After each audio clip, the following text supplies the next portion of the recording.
Hi hello friends, welcome back to our YouTube channel. So ಯಾರೆಲ್ಲ ನಮ್ಮ ಚಾನಲ್ನ first time ನೋಡ್ತಿದ್ದೀರಾ, ಪ್ಲೀಸ್ ಸಬ್ಸ್ಕ್ರೈಬ್ ಮಾಡ್ಕೊಂಡು ನೋಡಿ, ಸಪೋರ್ಟ್ ಮಾಡಿ. ಇವತ್ತು ನಾನು ನಿಮಗೆ ಈ ಥರ ಯೂನಿಫಾರ್ಮಿದು ಶರ್ಟ್ ಹೊಲಿಯೋದು ವಿಡಿಯೋನ ಶೇರ್ ಮಾಡ್ಕೊಳ್ತಾ ಇದ್ದೀನಿ. ನೋಡಿ, ಈ ಥರ ರೆಡಿ ಆಗುತ್ತೆ. ಇದಕ್ಕೆ ಏನೇನು ಬೇಕು, ಸ್ಲೀವ್ಸು ಮತ್ತು ಸ್ಲೀವ್ಸಿಗೆ ಅಟ್ಯಾಚ್ ಮಾಡೋ ಬಟ್ಟೆಗಳು, ಬ್ಯಾಕ್ ಪಾರ್ಟ್, ಫ್ರಂಟ್ ಪಾರ್ಟ್ ಎಲ್ಲ ರೆಡಿ ಇಟ್ಕೊಳ್ಳಿ. ಆಮೇಲೆ ಏನು ಮಾಡಿ, ಫ್ರಂಟ್ ಪಾರ್ಟ್ ಇದನ್ನು ಈ ಥರ ಒಂದು ನೆಕ್ಕಿನ ಸೈಡಿನಿಂದ ಫೋಲ್ಡ್ ಮಾಡಿ ಕೆಳಗೆ ಹೋಗಿ 1.5 ಇಂಚಿದು ಬಟ್ಟೆಯನ್ನು, ಇನ್ನೊಂದು ಕೆಳಗಿನಿಂದ ಫೋಲ್ಡ್ ಮಾಡಿ ನೆಕ್ಕಿನ ಸೈಡಿಗೆ ಬನ್ನಿ. ಆಗ ಏನಾಗ್ತದೆ, ಎರಡೂ ಕೂಡ ನಮಗೆ ಕೆಳಗಡೆ ಬರ್ತದೆ, ಯಾವುದು ಕೂಡ ಸ್ಟಿಚಸ್ ಮೇಲ್ಗಡೆ ಸಿಕ್ಕೋದಿಲ್ಲ. ಒಂದು ನೆಕ್ಕಿನಿಂದ ಕೆಳಗೆ ಹೋಗಿ, ಇನ್ನೊಂದು ಕೆಳಗಿನಿಂದ ಮೇಲೆ ಬನ್ನಿ, ಆಗ ಈಸಿ ಆಗ್ತದೆ. ಇದು ತುಂಬ ಈಸಿ ಮೆಥಡಲ್ಲಿ ಸ್ಟಿಚ್ ಮಾಡೋದನ್ನು ನಾನು ನಿಮ್ಮ ಜೊತೆ ಶೇರ್ ಮಾಡ್ತಾ ಇದ್ದೀನಿ. ಅನಂತರ ಈಗ ನೆಕ್ಸ್ಟಿಗೆ ನಾವು ಸ್ಲೀವ್ಸನ್ನು ತಗೊಳ್ಳುವ. ಸ್ಲೀವ್ಸಿಗೆ ಇಲ್ಲಿ ನಮಗೆ ಯೂನಿಫಾರ್ಮಿದು ಬಟ್ಟೆ ಅಟ್ಯಾಚ್ ಮಾಡಲಿಕ್ಕೆ ಉಂಟು. ಹಾಗಾಗಿ 1.5 ಇಂಚಷ್ಟು ಬಟ್ಟೆಯನ್ನು ಕಟ್ ಮಾಡಿ ಇಟ್ಕೊಂಡಿದ್ದೆ ನಾನು. ಸ್ಲೀವ್ಸಿಗೆ ಎಷ್ಟು ಬೇಕೋ ಅದನ್ನು ಅದರ ಮೇಲೆ ಇಟ್ಟು ಸ್ಟಿಚ್ ಮಾಡ್ತಾ ಇದ್ದೀನಿ. ನೋಡ್ಬೋದು, ಸ್ಟಿಚ್ ಮಾಡಿ ಡಬಲ್ ಸ್ಟಿಚ್ಚನ್ನು ಹಾಕ್ತೀನಿ. ನೋಡಿ, ಈ ಥರ ಡಬಲ್ ಸ್ಟಿಚ್ಚನ್ನು ಹಾಕಿದ ಮೇಲೆ ಬಟ್ಟೆಯನ್ನು ನಮ್ಮದು ಯೂನಿಫಾರ್ಮಿದು ಬಟ್ಟೆ ಉಂಟಲ್ವ, ಅದನ್ನು ಮೇನ್ ಫ್ಯಾಬ್ರಿಕ್ ನಮ್ಮದು ಸ್ಲೀವ್ಸಿದ್ದು ಬಟ್ಟೆ ಉಂಟಲ್ಲ, ಶರ್ಟಿದ್ದು ಬಟ್ಟೆ, ಅದಕ್ಕೆ ಅಟ್ಯಾಚ್ ಮಾಡಿಬಿಡಬೇಕು. ಆಗ ನಾವು ಈ ಥರ ಅಟ್ಯಾಚ್ ಮಾಡೋದ್ರಿಂದ ನಮಗೆ ಮೇಲ್ಗಡೆ ಕಾಣೋ ರೀತಿ ಒಂದೇ ಸ್ಟಿಚ್ ಹಾಕಿದ್ರೆ ಕೂಡ ಸಾಕು. ನೀವು ನೋಡ್ಬೋದು, ಇಲ್ಲಿ ಈ ಥರ ಫೋಲ್ಡ್ ಮಾಡಿಬಿಟ್ಟು ಈಗ ಒಂದು ಸ್ವಲ್ಪ ರಫ್ ಮಾಡಿ ಮಿಷಿನ್ ಹತ್ರ ಬೋರ್ಡಿಗೆ. ಆಮೇಲೆ ಈ ಥರ ಒಂದು ಸ್ಟಿಚ್ ಹಾಕಿಬಿಡಿ, ಒಂದು 3/4 ಇಂಚ್ ಕಾಣುವಷ್ಟು ಬಿಟ್ಬಿಟ್ಟು ಈ ಥರ ಒಂದು ಸ್ಟಿಚ್ ಹಾಕಿದರೆ ನಮ್ಮದು ಸ್ಲೀವ್ಸ್ ರೆಡಿ ಆಗುತ್ತೆ. ನೋಡ್ಬೋದು, ತುಂಬ ಈಸಿಯಾಗಿ ಈ ಥರ ಒಂದೇ ಸ್ಟಿಚ್, ಅಂದರೆ ಎರಡೆರಡು ಸ್ಟಿಚ್ ಹಾಕಿದರೆ ಅಷ್ಟು ನೀಟಾಗಿ ಫಿನಿಶಿಂಗ್ ಕಾಣಲ್ಲ. ಹಾಗಾಗಿ ಅದಕ್ಕೆ ನೀವು ಯೂನಿಫಾರ್ಮ್ ಕಲರೇ ಥ್ರೆಡ್ ಹಾಕಿದರೆ ಆಗುತ್ತೆ. ಬಟ್ ಇಲ್ಲಿ ನನಗೆ ಚೇಂಜ್ ಮಾಡೋಕ್ಕಾಗಲ್ಲ ಗಡಿ ಅಂತ ನಾನು ಅದೇ ಹಾಕ್ತೀನಿ. ಅಷ್ಟೇ ಹಾಕಲೇಬೇಕು ಅನ್ನುವಷ್ಟು ಅಗತ್ಯ ಇಲ್ಲ, ಆಯಿತಾ. ಆನಂತರ ನೆಕ್ಸ್ಟ್ ಇನ್ನೊಂದು ಸ್ಲೀವ್ಸಿಗೆ ಕೂಡ ಹಾಗೆ ಅಡಿಯಿಂದ ಈಗ ಯೂನಿಫಾರ್ಮ್ ಬಟ್ಟೆಯನ್ನಿಟ್ಟು ಸ್ಟಿಚ್ ಮಾಡ್ತಾಯಿದ್ದೀನಿ. ಈಗ ವಾಪಸ್ ಆ ಬಟ್ಟೆಯನ್ನು ಟರ್ನ್ ಮಾಡ್ಕೊಳ್ಬೇಕು. ನೋಡಿ, ಈ ಥರ ಟರ್ನ್ ಮಾಡಿಕೊಂಡು ಸ್ಲೀವ್ಸಿದ್ದು ಸೈಡ್ ಸ್ಟಿಚ್ ಹಾಕಿ ಆಮೇಲೆ ಫೋಲ್ಡ್ ಮಾಡಿ ಈ ಥರ ಸ್ಟಿಚ್ ಆಗಬೇಕು, 3/4 ಇಂಚಷ್ಟು. ನೋಡಿ, ಈ ಥರ ನೀಟಾಗಿ ಫಿನಿಶಿಂಗ್ ಬರಬೇಕು. ನೀವು ನೋಡ್ಬೋದು ಇಲ್ಲಿ ಸ್ಲೀವ್ಸಿದ್ದು ಯಾವ ರೀತಿ ರೆಡಿ ಆಯಿತು ಅಂತ. ಈ ಥರ ರೆಡಿ ಆಗಬೇಕು. ಇನ್ನು ಇದಾಯ್ತಲ್ವ ಸ್ಲೀವ್ಸ್ ರೆಡಿ. ಇನ್ನು ನಾವೇನು ಮಾಡೋಣ, ಶೋಲ್ಡರ್ ಅಟ್ಯಾಚ್ ಮಾಡೋಣ, ಆಯಿತಾ.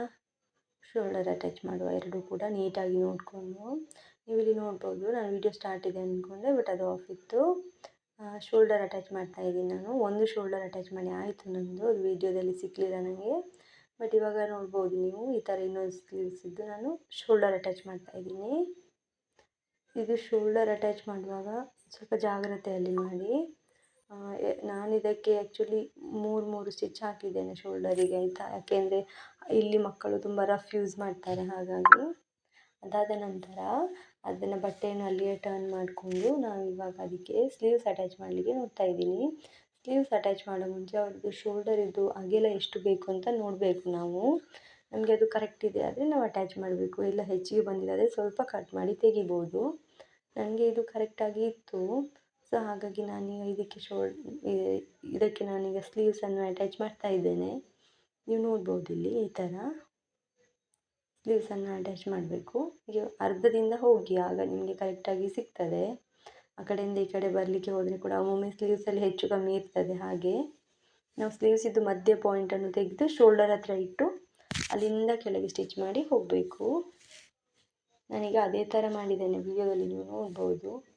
ಇದು ತುಂಬಾ ಈಸಿ ಮೆಥಡ್, ಮತ್ತು ಇದು ಒಳ್ಳೆಯದು ಕೂಡ. ಯಾಕೆಂದರೆ ಬಟ್ಟೆ ಉಳಿದರೆ ಕೂಡ ಆಚೆ ಈಚೆ ಸೈಡಿದು ಉಳಿತದೆ. ಇಲ್ಲಾಂದರೆ ನಾವು ಒಂದು ಸೈಡಿಂದ ಸ್ಟಿಚ್ ಹಾಕಿ ಹೋದರೆ ಅದು ಬಟ್ಟೆ ಹೆಚ್ಚು ಕಮ್ಮಿ ಆದರೆ ಕಷ್ಟ ಆಗ್ತದೆ. ಹಾಗಾಗಿ ಈಗ ಅದು ಸ್ಲೀವ್ ಆಯ್ತಲ್ವ. ಈಗ ನೆಕ್ಸ್ಟ್ ಇನ್ನೊಂದು ಸ್ಲೀವ್ಸ್ ಕೂಡ ಇದೇ ಟೈಪಲ್ಲಿ ಅಟ್ಯಾಚ್ ಮಾಡಬೇಕು. ಅದೇ ಟೈಪಲ್ಲಿ ಇನ್ನೊಂದು ಕೈಯನ್ನು ಕೂಡ ನಾವು ಅಟ್ಯಾಚ್ ಮಾಡಿದ್ರೆ ಆಯಿತು. ನೋಡ್ಬೋದು ನೀವು, ವಾಪಸ್ ಕೊಂಡು ಹೋಗೋದು, ಅಡ್ಡಕ್ಕೆ ತಂದು ವಾಪಸ್ ಕೊಂಡು ಹೋಗೋದು. ಇದೇ ಥರ ತುಂಬ ಈಸಿ ಇದೆ ಫ್ರೆಂಡ್ಸ್. ಆದರೆ ನೋಡಿಕೊಂಡು ಸರಿಯಾಗಿ ಮಾಡಿ ಅಷ್ಟೇ, ಗಡಿಬಿಡಿ ಮಾಡ್ಕೋಬೇಡಿ, ಆಯಿತಾ. ವಿಡಿಯೋ ಸ್ವಲ್ಪ ಫಾಸ್ಟಾಗಿ ಮಾಡಿದ್ದಾನೆ, ಯಾಕೆಂದರೆ ತುಂಬ ಲೆಂತಿ ಆಗುತ್ತೆ ಅಂತ. ಹಾಗಾಗಿ ನೀವು ಪದೇ ಪದೇ ವಿಡಿಯೋ ನೋಡಿ ನಿಧಾನವಾಗಿ ಸ್ಟಿಚ್ ಮಾಡಿ. ನೋಡಿ, ಈ ಥರ ಸ್ಲೀವ್ಸನ್ನು ಸ್ಲೀವ್ಸಿಗೆ 2 ಸ್ಟಿಚಸ್ ಹಾಕಿ, ಆಯಿತಾ. ನಾನು 2 ಹಾಕ್ತೇನೆ. ಒಮ್ಮೊಮ್ಮೆ ಹಾಗೆ ಹಾಕೋದಾದ್ರೆ ನಾನು 3 ಕೂಡ ಹಾಕ್ತೇನೆ. ಬಟ್ ಇದಕ್ಕೆ ಮಿನಿಮಮ್ ಅಂದರೆ 2 ಸ್ಟಿಚಸ್ ಬೇಕೇ ಬೇಕು. ನೋಡಿ ಸೈಡಲ್ಲಿ ಸ್ವಲ್ಪ ಬಟ್ಟೆ ಉಳಿದಿತ್ತು, ಅದನ್ನು ಹಾಗೆ ನೀಟಾಗಿ ಟ್ರಿಮ್ಮು ಮಾಡಿ ತೆಗೆದುಬಿಡಿ. ಈ ಥರ ನೀಟಾಗಿ ಸ್ವಲ್ಪ ಕಟ್ ಮಾಡಿ ತೆಗೆದು ಈಗ ನಾವು ಫುಲ್ ಬಾಡಿ ಫಿಟ್ಟಿಂಗನ್ನು ಮಾಡುವ. ಸ್ಲೀವ್ಸ್ ಮತ್ತು ಬಾಡಿ ಫಿಟ್ಟಿಂಗ್ ನೋಡಿ, ಈ ಥರ ಸ್ಲೀವ್ಸ್ ಮತ್ತು ಬಾಡಿ ಫಿಟ್ಟಿಂಗ್ ಸ್ವಲ್ಪ ಹೆಚ್ಚಿಗೆ ಬಂದಿತ್ತಲ್ಲ ಅದನ್ನು ಕಟ್ ಮಾಡಿ ತೆಗೆದು ಬಾಡಿ ಫಿಟ್ಟಿಂಗಲ್ಲಿ ನಮಗೆ 2 ಸ್ಟಿಚ್ ಹಾಕಿದರೆ ಸಾಕಾಗ್ತದೆ ಆಯಿತಾ. 3 ಏನು ಅಗತ್ಯ ಇಲ್ಲ, 2 ಸಾಕಾಗ್ತದೆ.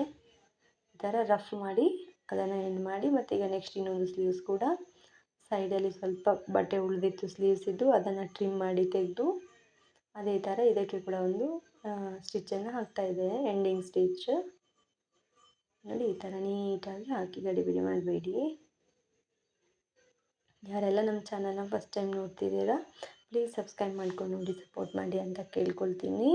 ನಾನು ವೀಡಿಯೋನ ನನಗೆ ಆದಷ್ಟು ಕರೆಕ್ಟಾಗಿ ಮಾಡಿ ಹಾಕಿರ್ತೀನಿ. ಸೊ ಇದರಲ್ಲಿ ನಿಮ್ಗೆ ಏನಾದರೂ ಮಿಸ್ಟೇಕ್ ಅನಿಸಿದರೆ ಸಾರಿ ಆಯಿತಾ.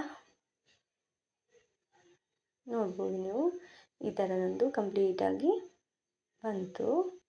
ಅಲ್ಲಿ ರಫ್ ಮಾಡಿ ಕ್ಲೋಸ್ ಮಾಡಿ ಆಯಿತು. ಇನ್ನು ನೆಕ್ಸ್ಟ್ ನಮಗೆ ಕಾಲರಿದು ಮೆಜರ್ಮೆಂಟ್ ತೆಗಿಲಿಕ್ಕೆ ಉಂಟು. ಕಾಲರಿದು ಮೆಜರ್ಮೆಂಟ್ ತೆಗೆಯೋದು ತುಂಬ ಕರೆಕ್ಟಾಗಿ ತೆಗಿಬೇಕು. ಇದು ತುಂಬ ಇಂಪಾರ್ಟೆಂಟ್ ಪಾಯಿಂಟ್ ಕೂಡ. ಈ ಥರ ನೀವು ಟೈಟಾಗಿ ಸ್ವಲ್ಪನೇ ನಮ್ಮದು ಟೇಪನ್ನು ಅಳತೆ ಮಾಡಿ ನೋಡಬೇಕು ಎಷ್ಟು ಇಂಚ್ ಬರ್ತದೆ ಅಂತ. ನನಗೆ ಇಲ್ಲಿ 7.25 ಇಂಚು ಸಿಕ್ಕಿದೆ. ಸೊ ಹಾಗಾಗಿ ನಾನು 7.25 ಇಂಚಿಗೆ ಒಂದು ಉದ್ದಕ್ಕೆ 7.25 ಇಂಚು, ಅಗಲಕ್ಕೆ 3.5 ಇಂಚಿಗೆ ಕ್ಯಾನ್ವಾಶನ್ನು ತಗೊಂಡಿದ್ದೇನೆ. ನೀವು ಕಾಲರನ್ನು ಕ್ಯಾನ್ವಾಶ್ ಇಲ್ಲದೆ ಕೂಡ ಮಾಡ್ಬೋದು, ಬಟ್ ಅದು ಅಷ್ಟು ಗಟ್ಟಿಯಾಗಿ ನಿಲ್ಲೋದಿಲ್ಲ. ಹಾಗಾಗಿ ಕ್ಯಾನ್ವಾಶ್ ಯೂಸ್ ಮಾಡಿದ್ರೆ ಒಳ್ಳೆಯದು. ಇಲ್ಲಿ ನೋಡ್ಬೋದು ನೀವು 1.25 ಇಂಚಿಗೆ ಮತ್ತು 1/4 ಇಂಚಿಗೆ 2 ಪಾಯಿಂಟನ್ನು ಮಾಡಿದ್ದೇನೆ ನಾನು. ಅದು ಯಾಕೆ ಅಂತ ಈಗ ನಿಮಗೆ ಗೊತ್ತಾಗ್ತದೆ. ಮತ್ತು ಇನ್ನೊಂದು ಸೈಡಲ್ಲಿ ಕೂಡ 1/4 ಇಂಚಿಗೆ ಮಾಡಿದ್ದೇನೆ. 1/4 ಇಂಚಿಗೆ ಒಂದು ಮಾರ್ಕನ್ನು ಮಾಡಿ, ಆ ಮಾರ್ಕಿನ ಮೇಲ್ಗಡೆ ನನಗೆ 1.5 ಇಂಚಿಗೆ ಒಂದು ಮಾರ್ಕನ್ನು ಮಾಡ್ತಿದ್ದೀನಿ. 1.5 ಇಂಚಿಗೆ ಒಂದು ಮಾರ್ಕನ್ನು ಮಾಡಿ ಅದಕ್ಕೆ ಒಂದು ಲೈನನ್ನು ಹಾಕ್ತಾಯಿದ್ದೀನಿ. 1.5 ಇಂಚು ಅಲ್ಲಿಗೆ ಒಂದು ಲೈನು, ಆಮೇಲೆ ಈ ಥರ ಕ್ರಾಸ್ ಆಗಿ 1 ಇಂಚ್ ಆಯಿತಾ. ಕ್ರಾಸ್ ಆಗಿ 1 ಇಂಚು, ಅನಂತರ ಮೇಲ್ಗಡೆ ನೋಡ್ಬೋದು ನೀವು 2 ಇಂಚಲ್ಲಿ ನಮಗೆ ಸಿಗ್ತದೆ ಆಯಿತಾ.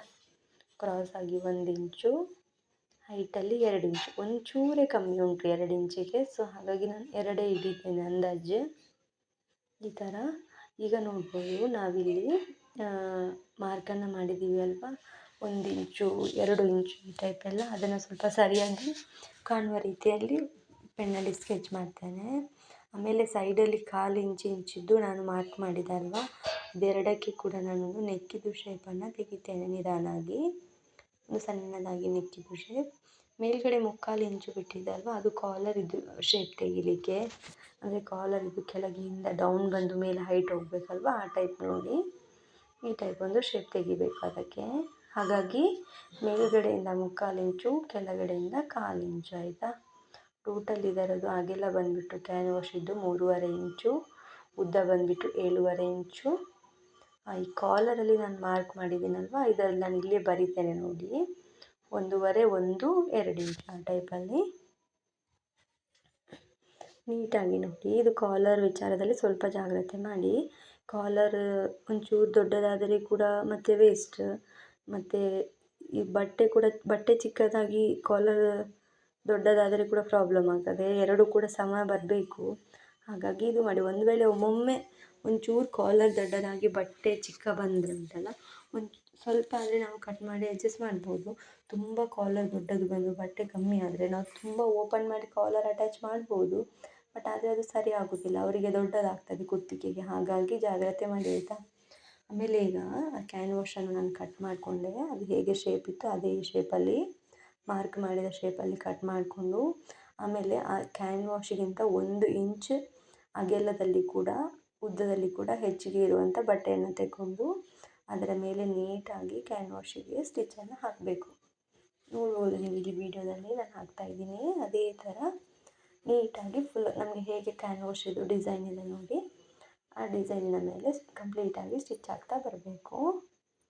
ಅದು ಕಂಪ್ಲೀಟ್ ಸ್ಟಿಚ್ ಹಾಕಿ ಆದಮೇಲೆ ಸೈಡಲ್ಲಿಂದ ಬಟ್ಟೆಯನ್ನು ಕಟ್ ಮಾಡಿ ತೆಗಿಬೇಕು, ಟ್ರಿಮ್ ಮಾಡಿ. ತೆಗೆದು ಒಂದು ಸೈಡಿದ್ದು ಮಾತ್ರ ಟ್ರಿಮ್ ಮಾಡಿ ತೆಗಿಬೇಕು. ಅದು ಅಂದರೆ ಕೆಳಗಡೆ ಬರ್ತದಲ್ಲ ಅದರದ್ದು ತೆಗಿಬೇಕು. ಟ್ರಿಮ್ ಮಾಡಿ ತೆಗೆದು ಅದನ್ನು ಒಂದು 1/4 ಇಂಚಿಗೆ ಫೋಲ್ಡ್ ಮಾಡಿ ಒಳಗಡೆ ಸ್ಟಿಚ್ ಮಾಡಿಕೊಳ್ಬೇಕು.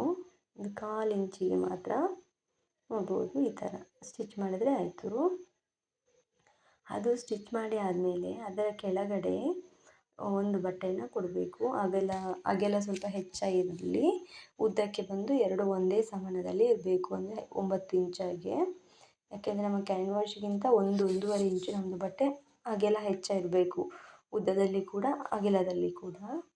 ಈಗ ವಾಪಸ್ ಅದರ ಮೇಲೇ ನಾನು ಕ್ಯಾನ್ವಾಶನ್ನು ಇಡ್ತೇನೆ. ಕ್ಯಾನ್ವಾಶ್ ಇಟ್ಟು ನಾವು ಕೆಳಗಡೆಯಿಂದ ಸ್ಟಿಚ್ ಮಾಡಿದ್ದೀವಲ್ಲ 1/2 ಇಂಚಿಗೆ, ಅದನ್ನು ಬಿಟ್ಟು ಇನ್ನು ಉಳಿದ ಎಲ್ಲ ಫುಲ್ಲು ಕ್ಯಾನ್ವಾಶದ್ದು ಸೈಡಿಗೆಲ್ಲ ಸ್ಟಿಚ್ ಹಾಕಬೇಕು. ನಾವು ಅರ್ಧ ಇಂಚು ಫೋಲ್ಡ್ ಮಾಡಿದ್ದೇವೆ ನೋಡಿ, ಆ ಸೈಡ್ ಒಂದು ಬಿಟ್ಟು ಉಳಿದ ಇನ್ನು 3 ಸೈಡಲ್ಲಿ ಕೂಡ ಹೇಗೆ ಉಂಟು ಕ್ಯಾನ್ವಾಶ್ ಹಾಗೆ ಸ್ಟಿಚ್ಚನ್ನು ಹಾಕಬೇಕು. ಒಂದು 1/4 ಇಂಚು ಬಿಟ್ಟು, ಕ್ಯಾನ್ವಾಶಿನಿಂದ ಒಂದು 1/4 ಇಂಚು ಬಟ್ಟೆಯನ್ನು ಬಿಟ್ಟು ಸ್ಟಿಚ್ ಹಾಕಬೇಕು.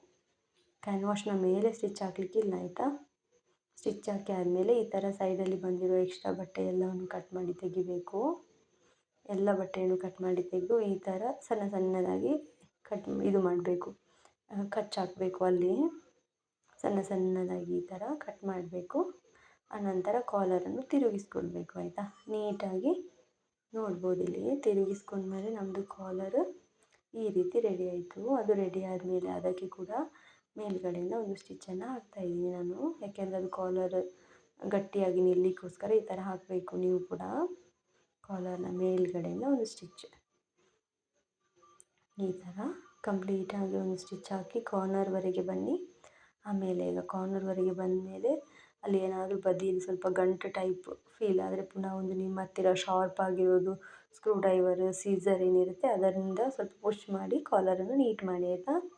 ಆಮೇಲೆ ಕಾಲರಲ್ಲಿ ಒಂದು ಮಧ್ಯ ಲೈನನ್ನು ಹಾಕಬೇಕು. ಮಧ್ಯ ಲೈನ್ ನೋಡಿ ಈ ಥರ, ಆವಾಗ ಅದು ಫಿನಿಶಿಂಗ್ ಅನ್ನೋದು ನಮಗೆ ಕಂಪ್ಲೀಟಾಗಿ ನೀಟಾಗಿ ಬರ್ತದೆ. ಮತ್ತು ಸ್ಟಿಚಿಂಗ್ ಮಾಡಲಿಕ್ಕೆ ಕೂಡ ತುಂಬ ಸುಲಭ ಆಗ್ತದೆ. ಹಾಗಾಗಿ ನೋಡ್ಬೋದು, ನಮಗೆ ಒಂದು ಕಾಲರ್ ಈ ರೀತಿಯಾಗಿ ರೆಡಿ ಆಗಿದೆ. ಈಗ ಕಾಲರದ್ದು ಮಾತ್ರ ಸ್ವಲ್ಪ ಜಾಗ್ರತೆ ಮಾಡಿ, ಹೆಚ್ಚು ಕಮ್ಮಿ ಆದರೆ ಸ್ವಲ್ಪ ಕಷ್ಟ ಆದರೆ ಈಗ ನಾವು ಕಾಲರ್ ಅಟ್ಯಾಚ್ ಮಾಡುವ. ಒಂದು ಬಟ್ಟೆಯನ್ನು ಮೇನ್ ಫ್ಯಾಬ್ರಿಕನ್ನು ನಮ್ಮ ಮೇಲೆ ಭಾಗಕ್ಕೆ ಇಡುವ, ಒಳಗೆ ಹೋಗುವ ಫ್ಯಾಬ್ರಿಕನ್ನು ಅಡಿಯಲ್ಲಿ ಬಿಡುವ. ಮೇನ್ ಫ್ಯಾಬ್ರಿಕ್ ಉಂಟಲ್ವ, ಆ ಪದರಕ್ಕೆ ನಾವು ಕಾಲರಲ್ಲಿ ಒಂದು ಬಟ್ಟೆ ಇತ್ತಲ್ಲ ಆ ಬಟ್ಟೆಯನ್ನು ಅಟ್ಯಾಚ್ ಮಾಡಬೇಕು. ಅಂದರೆ ಸ್ಟಿಚ್ ಮಾಡದೇ ಇರುವ ಒಂದು ಬಟ್ಟೆ ಇತ್ತಲ್ಲ, ಎಕ್ಸ್ಟ್ರಾ ಒಂದು 1/4 ಇಂಚು ಬಿಟ್ಟಿದ್ದು ನಾವು ಅದನ್ನು ಇದಕ್ಕೆ ಅಟ್ಯಾಚ್ ಮಾಡಬೇಕು. ನಮ್ಮದು ಬಟ್ಟೆಯನ್ನು ನಾವಿಲ್ಲಿ ಸೀದಾ ಇಟ್ಕೊಳ್ಬೇಕು, ಉಲ್ಟಾ ಇಟ್ಕೊಳ್ಳಿಕ್ಕೆ ಇಲ್ಲ. ಹೇಗೆ ನಾವು ಸ್ಲೀವ್ಸ್ ಅಟ್ಯಾಚ್ ಮಾಡುವಾಗ ಸೀದಾ ಇಟ್ಕೊಳ್ತೇವಲ್ಲ, ಅದೇ ಥರ ಕಾಲರಿಗೆ ಕೂಡ ಬಟ್ಟೆ ಯಾವತ್ತೂ ಸೀದಾ ಇಟ್ಕೊಂಡು ಅಟ್ಯಾಚ್ ಮಾಡಬೇಕು. ಅದಾದಮೇಲೆ ಬಟ್ಟೆಯನ್ನು ತಿರುಗಿಸ್ಕೊಂಡು ಇನ್ನೊಂದು ಪದರ ಇತ್ತಲ್ವ ಕಾಲರಿದ್ದು, ಅದನ್ನು ಈ ಥರ ಅಟ್ಯಾಚ್ ಮಾಡ್ಕೊಂಡು ಹೋಗಬೇಕು. ಅದು ಒಂದು ಮೊದಲಿದ್ದು ಸ್ಟಿಚ್ ಇರ್ತದಲ್ವ ಅದರ ಮೇಲೇ ವಾಪಸ್ ಕಾಲರನ್ನು ಇಟ್ಟು ಈ ಥರ ಒಂದು ಸ್ಟಿಚ್ ಹಾಕಿ ಕಂಪ್ಲೀಟ್ ಮಾಡಬೇಕು. ಕಾಲರಿದ್ದು ನೋಡಿ ಈ ಥರ ಫಸ್ಟಿಗೆ ನಮ್ಮದು ಬಟ್ಟೆ ಸೀದಾ ಇಟ್ಕೊಳ್ಬೇಕು, ಆಮೇಲೆ ಬಟ್ಟೆಯನ್ನು ತಿರುಗಿಸಿ ಇನ್ನೊಂದು ಸ್ಟಿಚ್ ಹಾಕಬೇಕು. ನೋಡಿ ಈ ಥರ. ಈಗ ನೋಡ್ಬೋದು ನೀವು ಕಾಲರ್ ಎಷ್ಟು ನೀಟಾಗಿ ನಮ್ಮದು ಕಾಲರ್ ರೆಡಿಯಾಗಿದೆ ಅಂತ. ಸೈಡಲ್ಲಿ ಒಂಚೂರು ಒಂದು ಸ್ಟಿಚ್ ಹಾಕಲಿಕ್ಕೆ ಇತ್ತು ಕಾಲರಿದ್ದು ಕಾರ್ನರಲ್ಲಿ, ಸೊ ಹಾಗಾಗಿ ಅದು ಕೂಡ ಆಯಿತು. ಈಗ ಕಾಲರ್ ಕೂಡ ಕಂಪ್ಲೀಟಾಗಿ ರೆಡಿ ಆಯಿತು. ನೀವಿಲ್ಲಿ ನೋಡ್ಬೋದು ಎಷ್ಟು ಚೆಂದ ಆಗಿದೆ ಅಂತ ಕಾಲರ್. ನಿಜವಾಗ್ಲೂ ಇದು ತುಂಬ ಚೆಂದ ಬಂದಿತ್ತು ಫಿನಿಶಿಂಗ್ ಕೂಡ ಬಟ್ಟೆ ಸ್ಟಿಚ್ ಮಾಡಿ ಆದಮೇಲೆ. ಈಗ ಇದರಲ್ಲಿ ಇನ್ನೊಂದೇ ಒಂದು ಕೆಲಸ ಬಾಕಿ ಇದೆ, ಅದು ಈಗ ಮಾಡುವ. ನಮಗೆ ಕೆಳಗೆದು ಫಿಟ್ಟಿಂಗ್ ಮಾಡಲಿಕ್ಕೆ ಉಂಟಲ್ವ, ಕೆಳಗೆದು ಫಿಟ್ಟಿಂಗ್ ಮಾಡುವಾಗ ಈ ಥರ ಸ್ವಲ್ಪ ನಾವು ಶೇಪನ್ನು ತೆಗಿಬೇಕು. ಇದಕ್ಕೆ ಒಂದು ಟೈಪ್ ಆ್ಯಪಲ್ ಕಟ್ ಶೇಪ್ ಅಂತ ಹೇಳ್ತಾರೆ ನೋಡಿ, ಆ ಟೈಪಲ್ಲಿ ನಾವು ತೆಗಿಬೇಕು ಶೇಪನ್ನು. ನೋಡ್ಬೋದು ನೀವು ಮನೆಯಲ್ಲಿ ಶರ್ಟ್ ಎಲ್ಲ ಇದ್ದರೆ ಅದರಲ್ಲಿ ಬಂದಿರ್ತದೆ ಆ ಟೈಪಲ್ಲಿ ಒಂಚೂರು ನಾವು ಕಟ್ ಮಾಡಿ ತೆಗೆದು ಆಮೇಲೆ ಕೆಳಗಡೆಯಿಂದ ಮಡಚಿ ಸ್ಟಿಚ್ ಮಾಡಬೇಕು. ಈ ಥರ ಒಂದು ಅರ್ಧ ಇಂಚಷ್ಟು ಫೋಲ್ಡ್ ಮಾಡಿ ನಾವು ಸ್ಟಿಚ್ ಮಾಡಲಿಕ್ಕೆ ಸ್ಟಾರ್ಟ್ ಮಾಡಬೇಕು. ನೋಡ್ಬೋದು ನೀವಿಲ್ಲಿ ಅರ್ಧ ಇಂಚಸ್ ಸ್ಟಿಚ್ ಮಾಡಿ ನಾನು ಬ್ಲೌಸನ್ನು ಫಿನಿಶ್ ಮಾಡಿದ್ದೀನಿ. ಮುಂದೆ ಸ್ವಲ್ಪ ಡಾಟ್ ಹಿಡಿದಿದ್ದೀನಿ. ಸೊ ಇದು ಚೆಂದ ಕಾಣಲಿಕ್ಕೋಸ್ಕರ, ಅದು ನೀವು ಬಿಟ್ಟರೆ ಕೂಡ ತೊಂದರೆ ಇಲ್ಲ, ಬಿಡ್ಬೋದು. ನಾನು ಚೆಂದ ಕಾಣಲಿ ಅಂತ ಈ ಥರ ಮಾಡ್ತೀನಿ. ಯಾಕೆ ಈ ಥರ ಮಾಡಿದ್ರೆ ಥರ ಲುಕ್ ಚೆನ್ನಾಗಿರುತ್ತೆ. ಹಾಗಾಗಿ ನೀವು ಕೂಡ ಮಾಡಿ. ವಿಡಿಯೋ ಹೇಗೆ ಅನ್ನಿಸ್ತು ಅಂತ ಹೇಳಿ. Thank you.